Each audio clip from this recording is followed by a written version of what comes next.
Alors on va voir ici le fonctionnement et les indications qu'on peut avoir sur le tableau de commande Touch, le tactile de chez Balboa.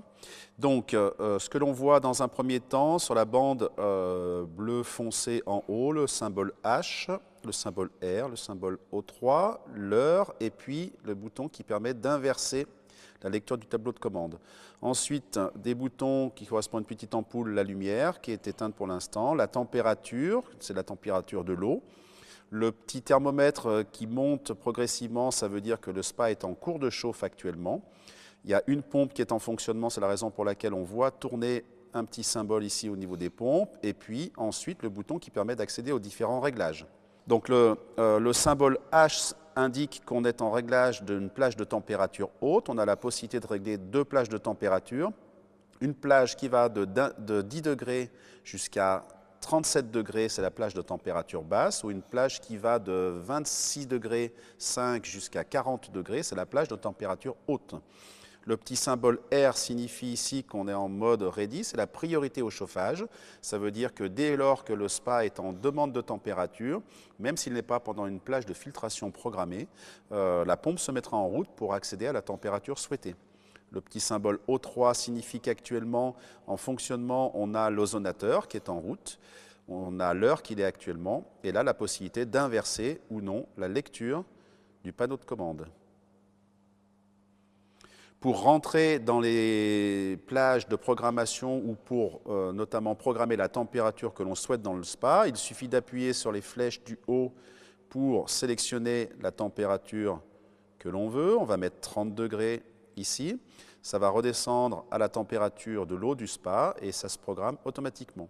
Si je veux baisser la température du spa, la température programmée du spa, j'appuie sur les flèches du bas. On se rend compte par contre que je ne peux pas descendre en dessous de 26,5 degrés puisqu'effectivement, je suis dans mon mode, dans mon réglage de plage de température haute. Si je veux accéder à l'éclairage de mon spa, il me suffit d'appuyer sur le bouton de la lumière. Si je veux ensuite aller manipuler les pompes du spa, j'appuie sur le bouton des pompes. J'ai ma pompe numéro 1 qui est ici une pompe à bivitesse, qui tourne en petite vitesse. Je peux la faire tourner en grande vitesse, on voit que le symbole s'accélère. J'ai une pompe numéro 2, qui est une pompe monovitesse, que je fais aussi tourner en grande vitesse. Et j'ai en l'occurrence sur ce spa aussi un blower, que je peux mettre en route en actionnant l'injection d'air dans les bus du spa.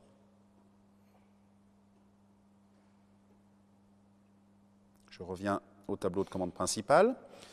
On va rentrer maintenant dans les différentes possibilités de réglage.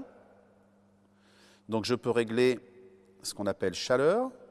Chaleur correspond ici au mode prêt. Le mode prêt, c'est le mode ready, c'est le mode priorité chauffage. Je peux le changer et le mettre en mode repos. Le mode repos correspond dans ce cas-là à la mise en température du spa uniquement pendant les plages de filtration programmée. La gamme de température, comme je vous l'ai indiqué tout à l'heure, c'était en température haute, le H qu'on avait tout à l'heure. Je peux me mettre en gamme de température basse. Température basse, je peux descendre jusqu'à 10 degrés, mais je ne peux pas monter au-dessus de 37.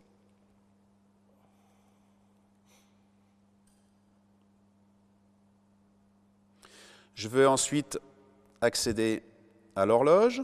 Je peux régler l'heure qu'il est dans mon spa en appuyant sur l'heure, en baissant ou en montant l'heure et en validant avec la petite coche. Même chose pour les minutes. Ensuite, j'ai la possibilité de mettre ou non des modes de rappel. Les modes de rappel ne sont pas affichés ici. Je vais afficher les modes de rappel.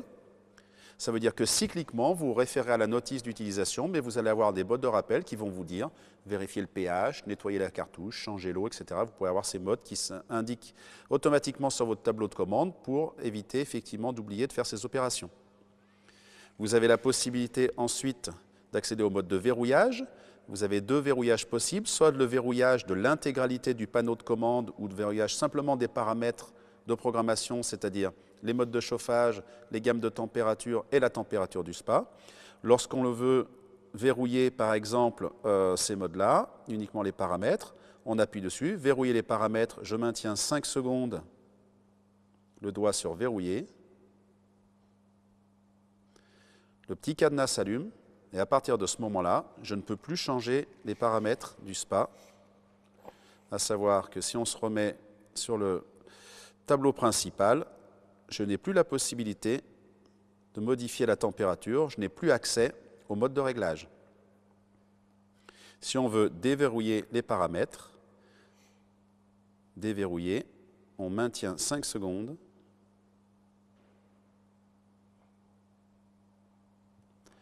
Le petit cadenas s'est en allé et j'ai maintenant la possibilité d'accéder à mes plages de température et à mes différents modes de réglage.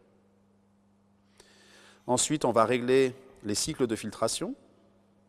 Donc ici, on a 2 cycles de filtration possibles. Le cycle 1, celui qui est allumé en bleu actuellement, je peux régler le début du premier cycle à 7 heures. Je peux mettre les minutes si je veux, 15 minutes, je le valide. Je peux mettre la fin à 16 heures. Ça me dit que la durée de fonctionnement dans ce cas-là sera de 8h45. J'ai la possibilité ensuite de rentrer un deuxième cycle de filtration que je peux mettre à 21h pour la fin.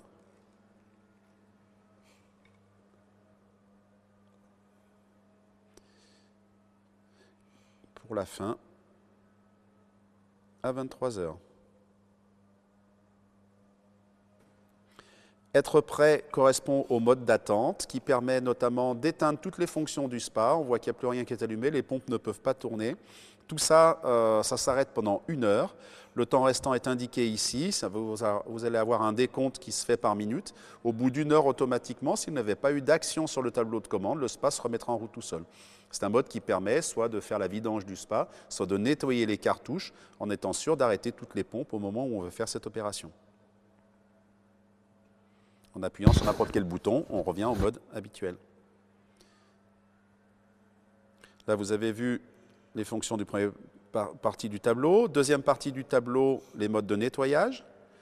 Le mode de nettoyage, après avoir utilisé le spa, automatiquement, votre spa va faire un mode de nettoyage, c'est-à-dire qu'il va mettre les pompes en route pendant une certaine durée.